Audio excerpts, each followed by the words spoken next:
Some developing news on the Canada Post labor dispute. The union is saying it's going to stop delivering flyers to people's homes. Canada Post saying it's disappointed with that, although the move may be popular with some homeowners.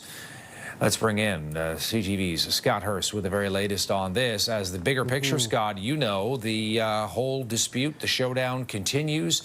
We're also hearing that the overtime ban by the union will be lifted, so postal workers will be able to do some overtime, but no more flyers, at least not for now. Bring us up to speed. Todd, moments ago, I did get an update from Canada Post on what the union was saying this morning. I'll get to that in a moment, but let's walk through some of the details that we heard earlier today from the Canadian Union of Postal Workers National President Jan Simpson, calling on Canada Post to get back to the bargaining table, and also, as you mentioned, lifting its overtime ban as of Monday, instead implementing a ban on commercial flyer delivery. So let's break down what this means specifically. For the consumers, it'll mean they'll no longer get commercial flyers delivered to their homes. Cup W pointing to a few reasons for the switch. Firstly, it is a bargaining issue it claims is currently on the table, comparing it to Air Canada workers not getting paid for all the work they do, all the controversy over ground pay when we talk about that labor issue, saying by delivering flyers, people aren't getting properly paid for the work, arguing it's a health and safety concern.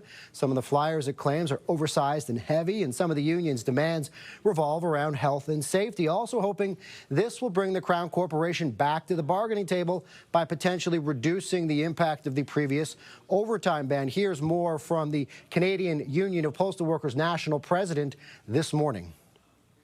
We call on Canada Post to accept the union's global offers or come back to the table. Today, we call on the Government of Canada to appoint people at Canada Post who are willing to negotiate ratifiable collective agreements.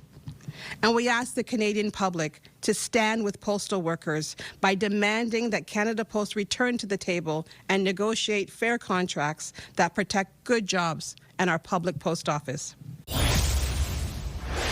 And Todd, last month the union presented an updated offer to Canada Post that it says includes a call for higher wages, but made some allowances for part-time workers, which, as we've heard over the many months and now well over a year and a half, has been one of the major sticking points. But from its standpoint, instead of responding, Canada Post is accusing, the union is accusing Canada Post of abandoning negotiations. And so now, moments ago, I did get an update from Canada Post responding to what the union put out this morning. Now, in a statement that I got from Canada Post, it says, we're disappointed in Cup W's decision to ban the delivery of neighborhood mail, going on to say that they only heard about this through the news conference this morning, saying this decision will impact the thousands of Canadian businesses that reach their customers with information and offers through the mail, and also saying this latest strike activity will only increase the uncertainty that is having a major impact on the business, as Canada Post recently posted a second quarter loss of more than $400 million, marking the corporation's